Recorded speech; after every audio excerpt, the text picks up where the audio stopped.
Alright, so that's all I'm going to do for today. If you guys watched the video from yesterday, you'd know that I did some number crunching and I worked out that for the last literally 3 weeks I've completely overtrained.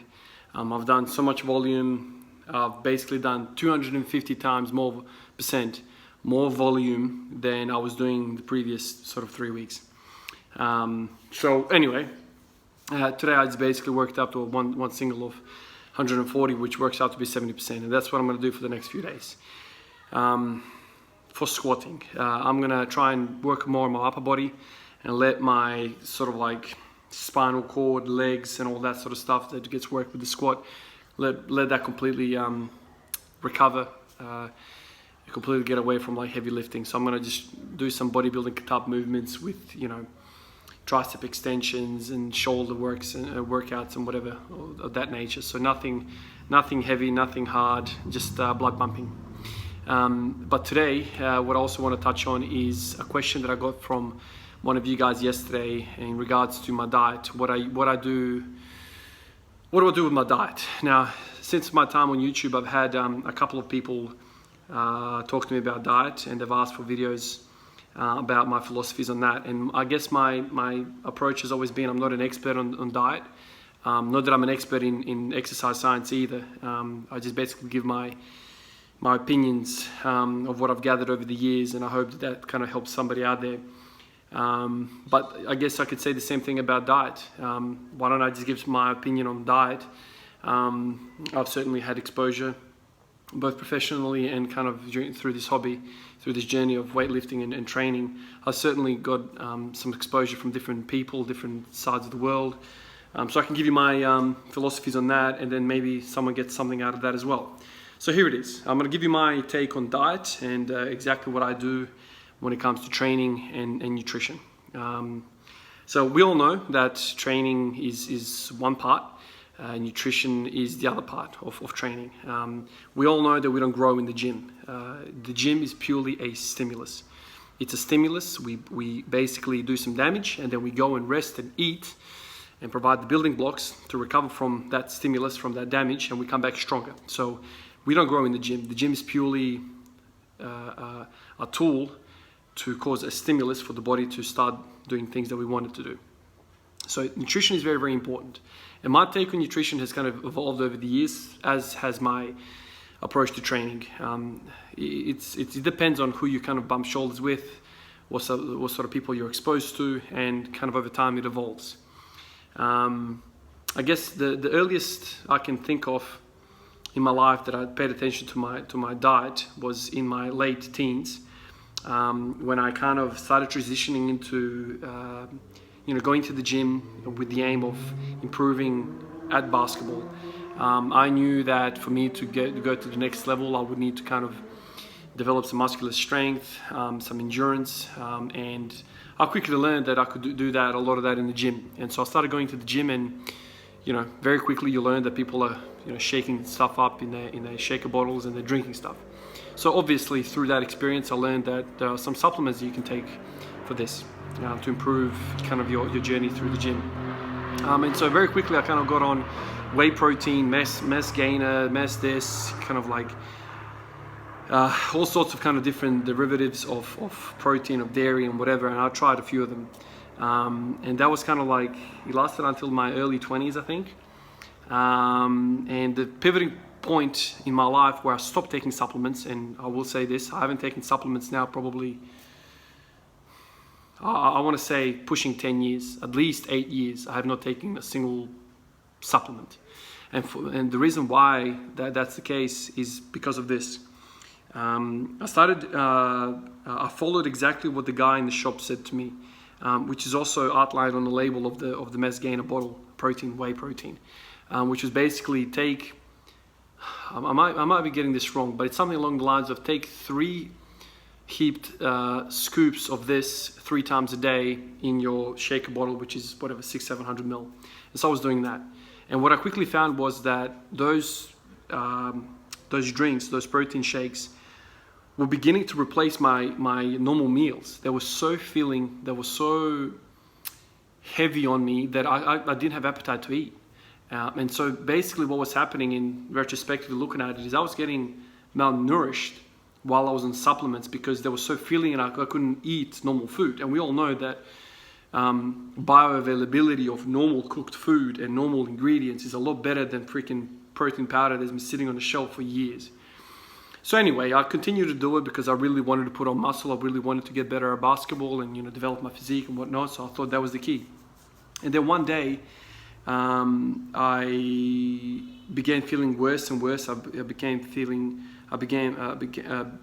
started to feel lethargic, kind of malaise, lack of energy. And at the time, I didn't really know what was going on. I just thought I'm working, training really, really hard. Retrospectively, looking at it now, I was basically low on energy, low on nutrition, and it wasn't good. And it wasn't until, this is a funny story, I went to the toilet one day and I basically sat down to do pass a bowel motion, and I did it, and whatever. I looked back, and this time I was actually nursing as well. So I started nursing when I was 21. So it was around that time. I'm 31 now, almost 32. So it's around 10 years that I have not taken supplements for.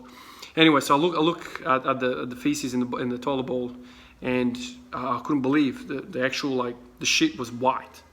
My shit was white, and I couldn't believe it. It shouldn't look like that, right?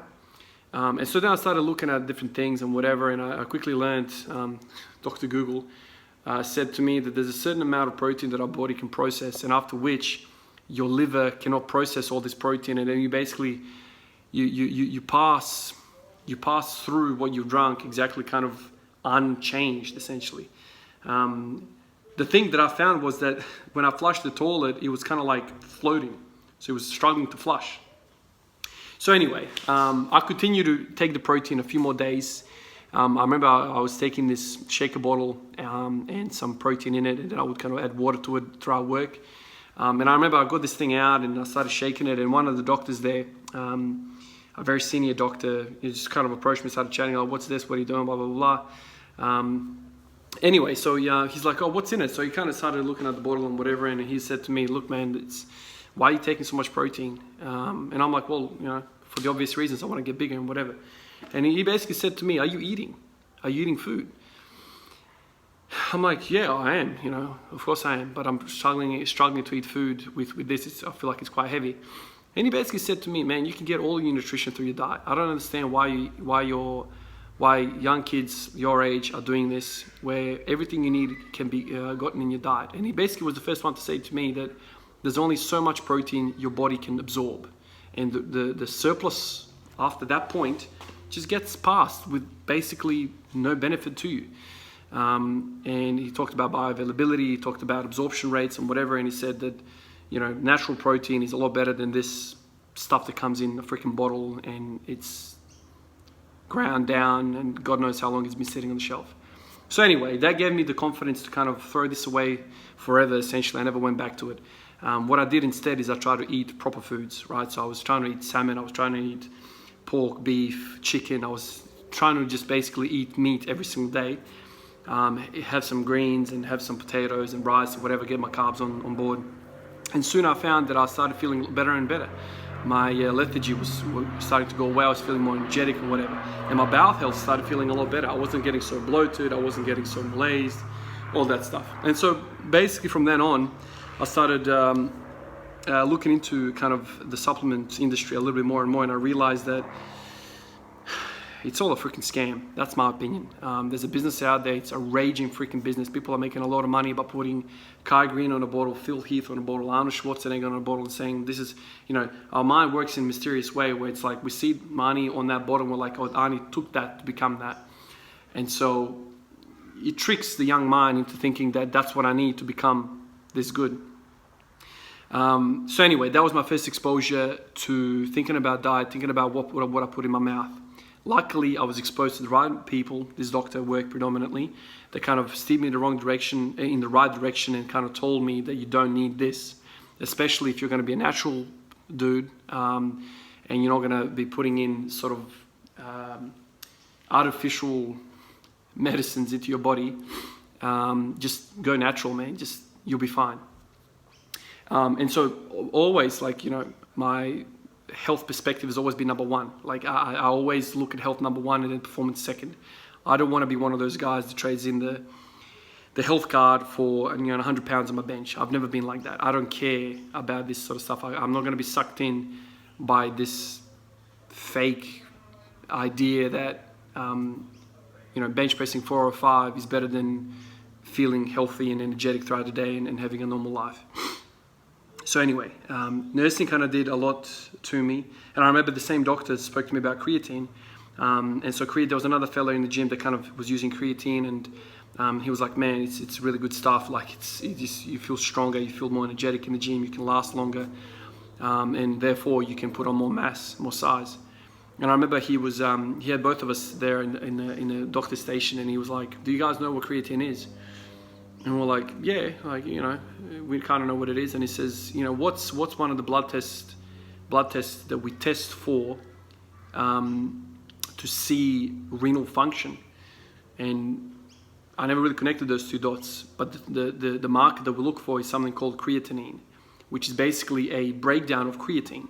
So he was basically telling us that you're putting in something that we test for in the blood to see how well your kidneys are working. So the higher the creatine level is, the worse your kidneys are functioning. And now you're putting in stuff that's basically directly impacting your kidneys. You're putting more of the shit in that's actually making your kidneys struggle.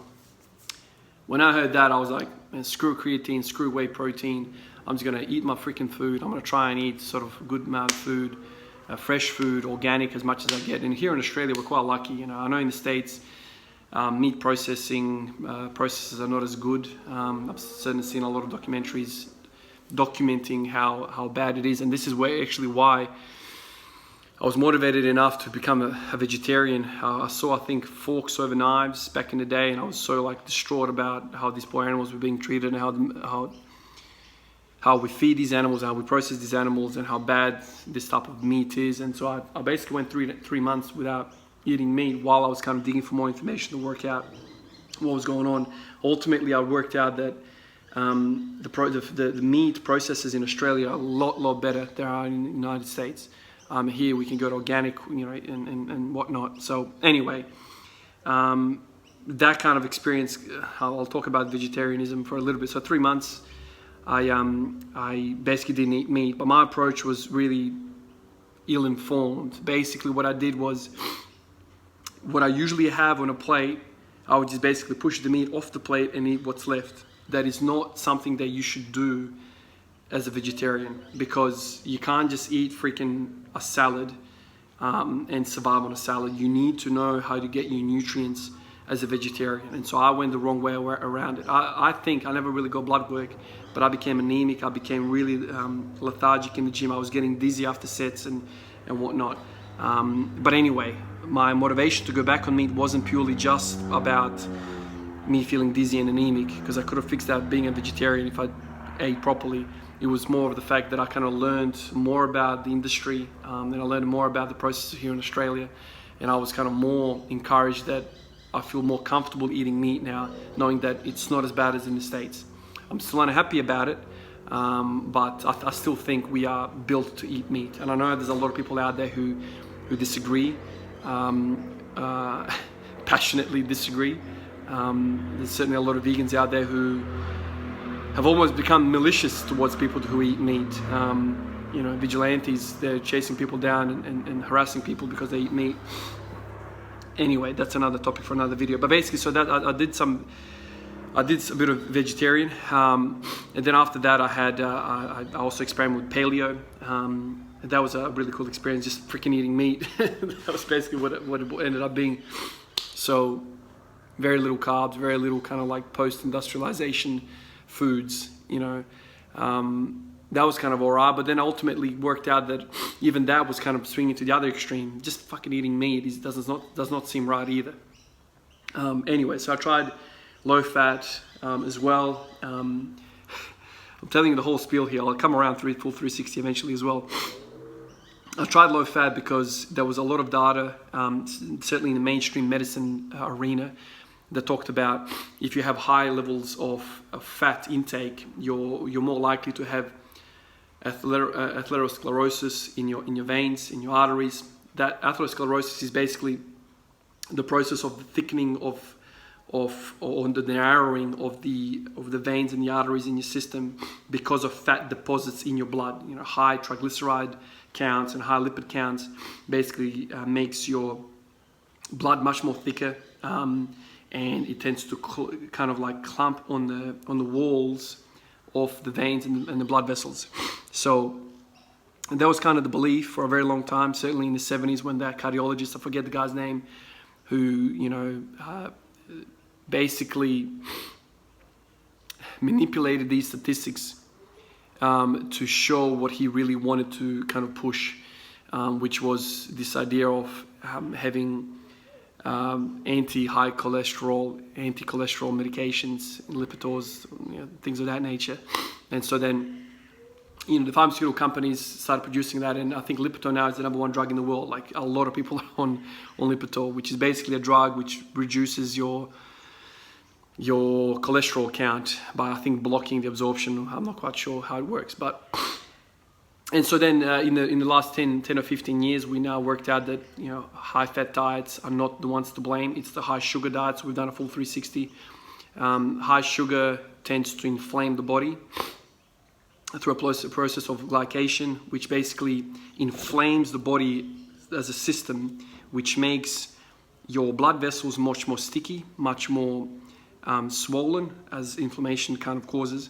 And then that inflammatory process makes the inside walls of your vessels more sticky.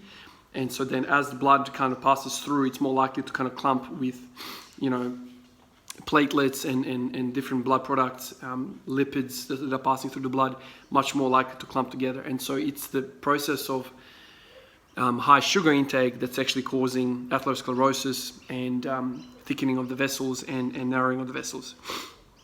So anyway, and then sort of we've seen this shift now towards, you know, high fat diets, i.e. ketogenic diets now, which are pushing basically freaking running your body on fats, essentially. Or the building blocks of fats is ketone bodies, ketones, which is kind of like distant cousin of the glucose. Glucose is kind of down at the end of the chain of carbohydrates, and ketones is on the other side, the end of the line of fat metabolism.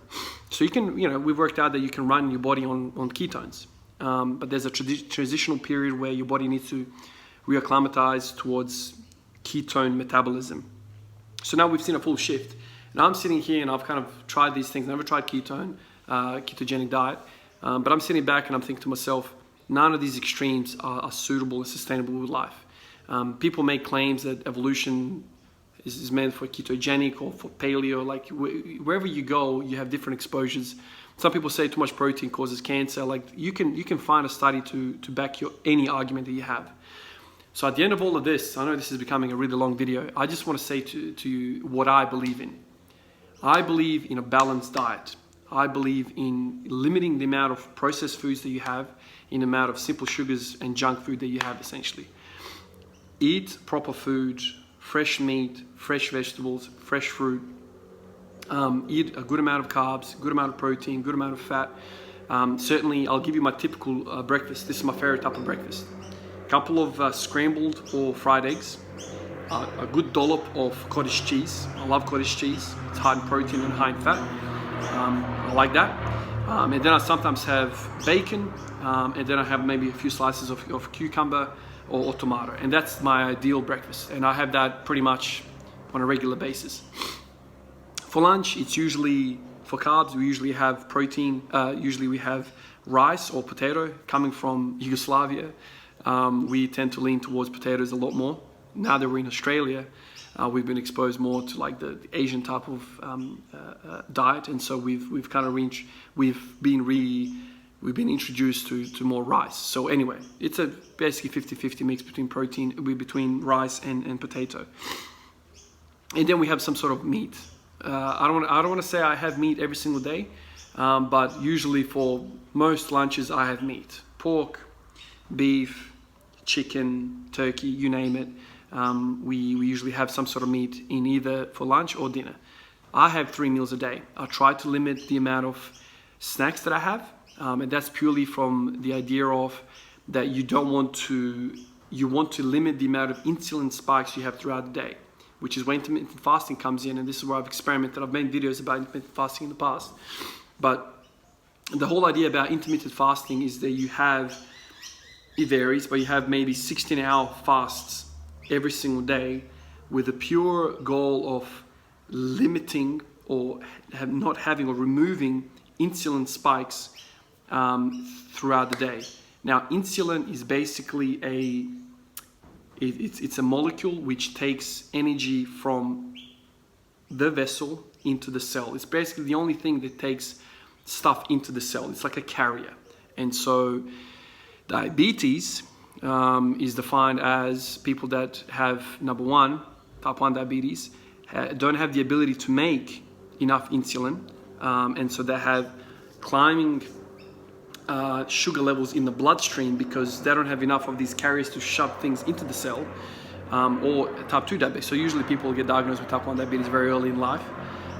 Type 2 diabetes is kind of like your unhealthy lifestyle diabetes, or people who have kind of abused their body, lack of exercise, too much shitty diet, and they've kind of exhausted their pancreas, they've exhausted their insulin production, and so they have lesser and lesser functioning pancreas, and so they have diminished insulin production, but not as severe as type 1 diabetes. Also, type 2 diabetics, it's like a process, right? You get worse and worse as you go along. Eventually, type 2 diabetics who have progressed to that level end up on insulin, just as people with type 1 diabetes are on insulin.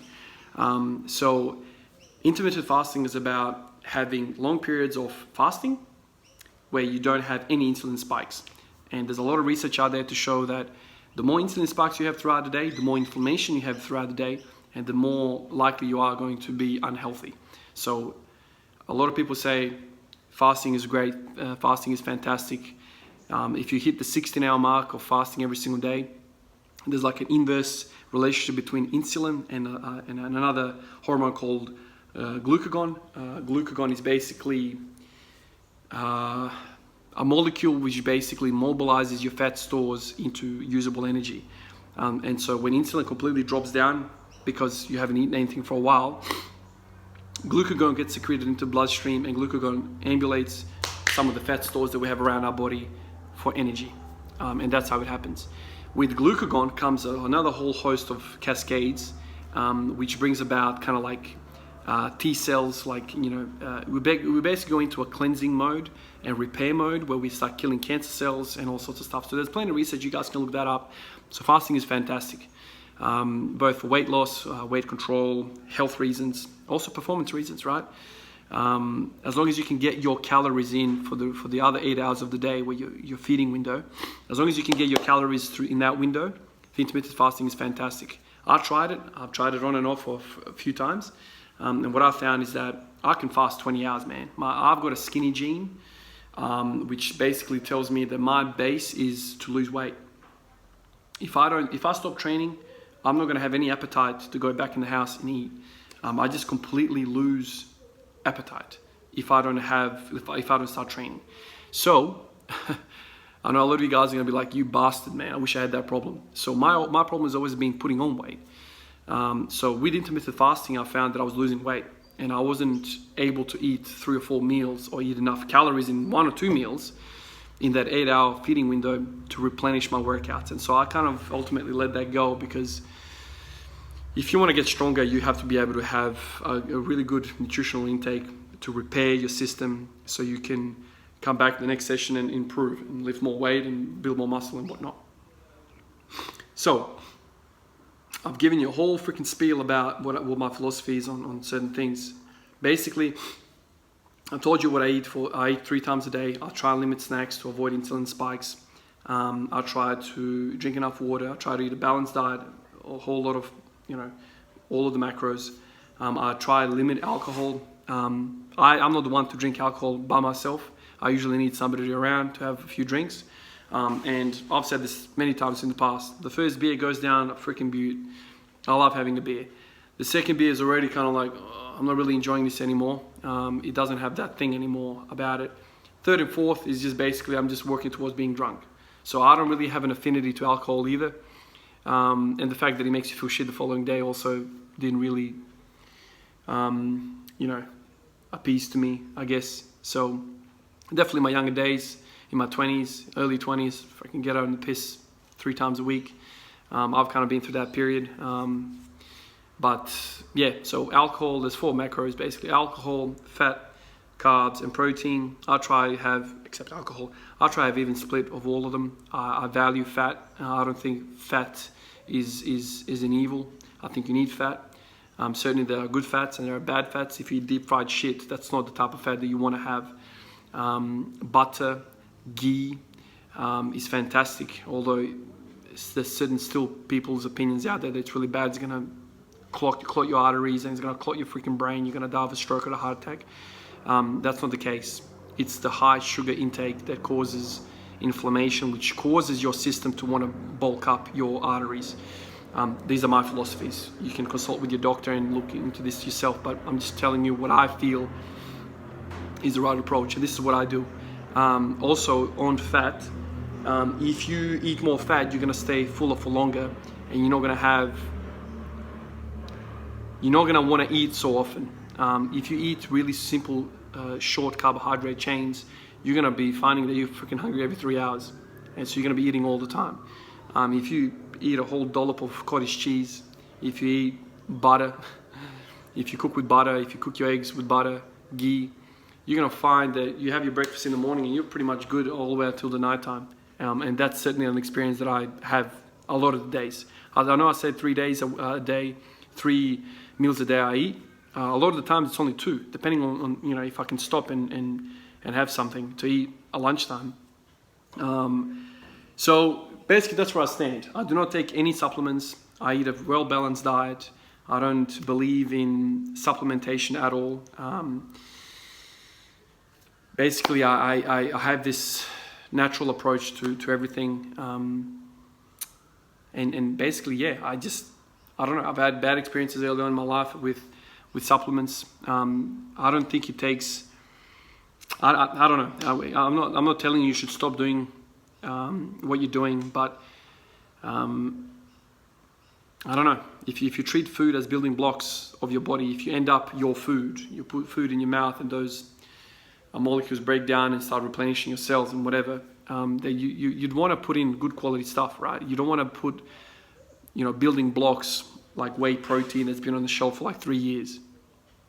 That can't be good, man. That cannot be good logically thinking about it. So there it is. I hope I've touched on everything. I don't make notes when I make these videos. I just kind of treat it as you were literally sitting on the other side of the table and we're having a freaking drink and having a chat about certain things. That's certainly how I treat these videos. I don't want it. I don't like it when it's when it feels like a presentation and when it feels kind of like it's premeditated and there's heaps of cuts in it. We all have different likes and wants and whatever. But the videos that I love are kind of the podcasts, like Dave Tate the other day had J.M. Blakely. If you haven't checked that out, awesome. I think it's the other day. Certainly popped out on my feed the other day. I don't know, it could be old. But podcasts, Joe Rogan podcasts, like these type of videos is what I really consume. I love that stuff. I love seeing people on camera think through their thoughts and string sentences together. I don't like cuts all the time. It's like I feel like I'm listening to a robot. So if you feel the same way, let me know in the comments, man. Like and the reason why I do these videos is like I don't know. I don't think I'm gonna become a big YouTube star or anything like that. That's not my thing here. I don't have that ambition. I just feel like it feels good to help people, and certainly being a nurse, I've kind of experienced that quite often in my career.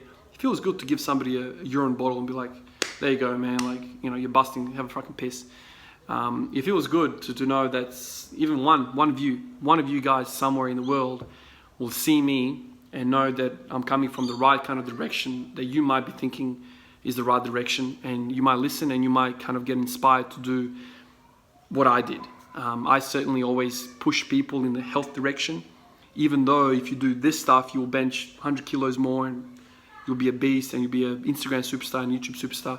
I tend to push people the proper way, and I promote health, and I try to deliver it in a honest way as I possibly can. So it kind of falls on your ears the right way. I'm not trying to sell you anything. I'm not trying to become, I'm not telling you to subscribe, to like. I'm not telling you any of this shit. This is purely about you guys that are interested in following my journey, and then me telling you guys as much information I can to maybe send you in the right direction. That is purely how I look at this. I know this is like a 30-minute video, and certainly when I listen to some of these type of videos, I plug them in the car, and I just, on the way to work, on wherever I'm going, I'll let these videos run. And I literally feel like I'm having a conversation with Dave Tate, with Joe Rogan, with J.M. Blakely. That's how I like it. Anyway, it's a 31-minute video already. Let me know what you guys think. I know I've kind of rambled on a little bit. It's unstructured. But I think in the future what I'll have is, I'll have George. I know he's probably listening to this. And I'll have Emir as well in future videos, which are my brothers. They haven't been on screen with me yet, but soon we'll be moving closer to where they live, and hopefully we can have some sort of discussion on camera where, it's a dialogue rather than it's like, it's kind of hard, like it's unnatural for me to sit in the shed right now and talk to no one in front of a camera. It's really unnatural. If I had George and Emir here, it'd be freaking sweet, man. Like we can bounce ideas and we can explore things. Emir has a I'll introduce these fellas eventually, but Emir is a doctor, medical doctor, so wealth of information there from the medical side of things. He's not really into training, although yet, and George also is a doctor of I guess finance, stats. That's his kind of sphere. Really good with numbers, really good with stats. So like the three of us could come around and really put together really interesting chats, and I think I'm really excited about that in the future. It will be a lot more natural for us to kind of bounce ideas between all of us. Even though the two fellas are not into fitness, they certainly have watched a lot of basketball, a lot of soccer over the years, so they're not, they know sport. But it'll be really cool to have them on, and so we can have much better discussion. And also I'll try and get them on camera and, try to get them squatting, deadlifting, benching and all that stuff. But anyway, still rambling. I'm going to end it here. Hope you enjoyed it. Hopefully you got something out of it. Give me more ideas for more videos. You guys have asked me to do this and I've done it. And I enjoy making these videos. It'd be really cool if I had Emmett and George here as well. But anyway, we'll have to wait for that in the future. But yeah, shoot down some comments. Let me know what you guys think. Let me know what you guys want me to talk about next. Especially this week, like my training is going to be quite on the low side. I'm basically deloading, trying to get rid of all this fatigue. But yeah, so I have more time to spend in the shed talking to you guys rather than training. All right, guys, I'll catch you in the next one. See you.